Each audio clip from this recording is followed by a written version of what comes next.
Te voy a dar algunas pistas para adivinar cuál es este circuito. Tiene un puerto, es color turquesa y está alrededor de un estadio. Si pensamos en un circuito con un puerto, tal vez lo primero que se nos viene a la mente sea Mónaco, pero si observamos atentamente nos daremos cuenta que el puerto de este circuito es una maqueta. Si vemos el color turquesa que adorna este circuito, tal vez pensemos que sea Jazz Marina, pero si observamos atentamente nos daremos cuenta que este circuito no es permanente y la carrera ocurre durante el día. Si pensamos en un circuito alrededor de un estadio, tal vez pensemos en México, pero si observamos atentamente nos daremos cuenta que el estadio no es el Foro Sol, sino el estadio Hard Rock. ¿Ya adivinaste el circuito? Como lo pudiste leer en el título del video, el circuito del que hablo es el Autódromo Internacional de Miami.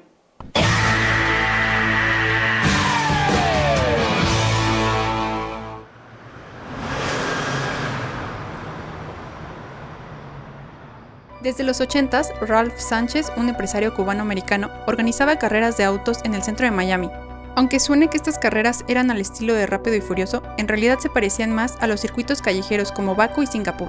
En los 90s, con la construcción del circuito ovalado Homestead Miami Speedway, estas carreras en la ciudad se fueron perdiendo. Con el objetivo de darle la bienvenida a otra categoría de automovilismo, se tuvieron conversaciones con Bernie Ecclestone para llevar a cabo una carrera de Fórmula 1 en un circuito que pasaría por la costa de la ciudad.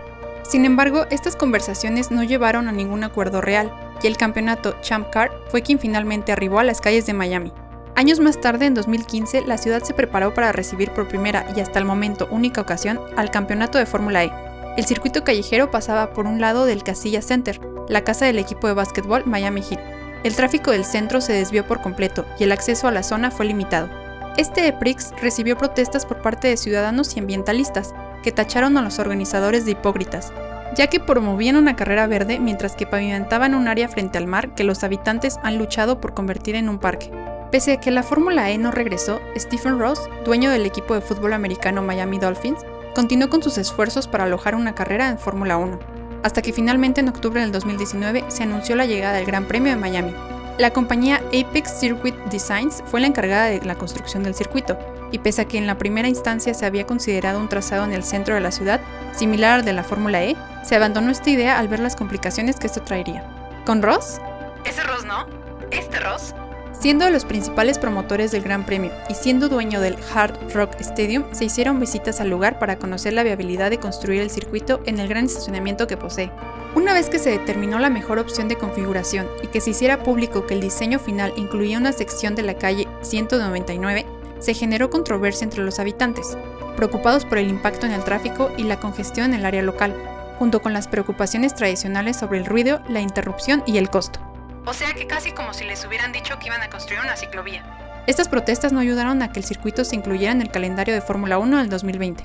Con la llegada de la pandemia del COVID, solo se complicaron más las cosas, teniendo claro que satisfacer las preocupaciones de los residentes locales iba a ser clave para resolver el callejón sin salida, por lo que se anunció un nuevo diseño revisado que eliminaba la sección a lo largo de la calle 199.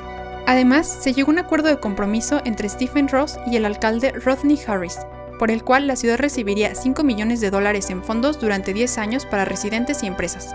También se financiará un programa para ofrecer pasantías pagadas a estudiantes de secundaria y universitarios, mientras que el circuito también contará con barreras de mitigación de ruido y monitoreo de calidad del aire durante todo el evento. Al parecer este dinero saldría de los boletos del Gran Premio, porque están carísimos. Con aparentemente todo arreglado, en abril del 2021 se anunció que para el año siguiente se incorporaría oficialmente el Gran Premio de Miami al calendario de la máxima categoría, y en septiembre se nombró de manera oficial al Autódromo Internacional de Miami. Durante el resto del año se enfrentaron de nueva cuenta problemas sobre la construcción, ya que se tenía la necesidad de garantizar que las otras partes del sitio del estadio pudieran continuar operando sin obstáculos, incluida parte del sitio que se estaba desarrollando para proporcionar a los Dolphins un nuevo complejo de entrenamiento. Para enero del 2022, las características permanentes del circuito ya se habían terminado. Es así que entre la polémica de los altos precios de las entradas, la excesiva gente en el paddock y la supuesta playa que se encuentra dentro del circuito, en mayo se celebró el Gran Premio de Miami.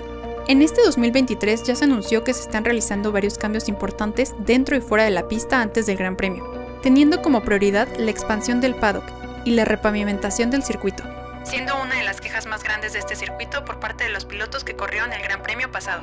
Se ubicará una villa completamente nueva en el campo dentro del estadio, que albergará a todos los equipos de Fórmula 1 y liberará espacio en el paddock original. En cuanto a la pista, la compañía encabezada por Hermann Tilke supervisará la repavimentación de todo el trazado, esperando promover todo lo que no se pudo realizar en el Hermano Rodríguez, es decir, carreras más reñidas, abrir oportunidades de adelantamiento y aumentar el espectáculo.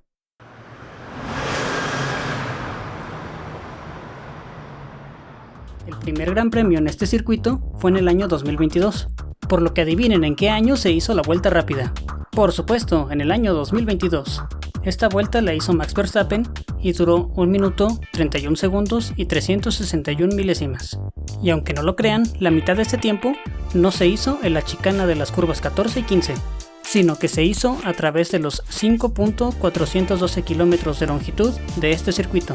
La distancia de carrera son de 308.326 kilómetros, lo que significa que hay que pasar 57 veces por esta infame chicana antes de terminar esta carrera. El circuito tiene 3 zonas de DRS y 3 zonas de detección, siendo la recta que va de la curva 16 a la curva 17 el lugar preferido para realizar un adelantamiento.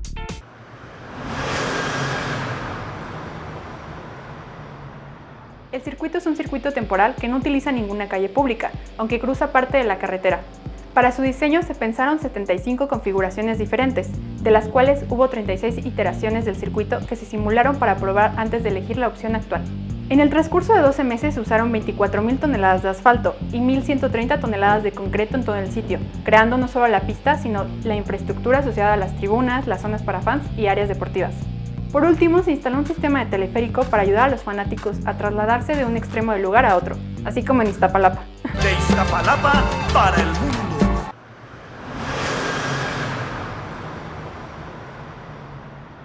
El circuito de Miami solo ha tenido un trazado, así que en esta sección solo nos queda decir a qué se parece el circuito. Creemos que se parece a una versión del Golfo de México que la dibujaste de memoria, pero al revés. Te dejo esta imagen para que lo visualices mejor.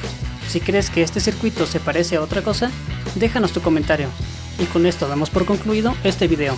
Nos vemos en el circuito. Hasta luego.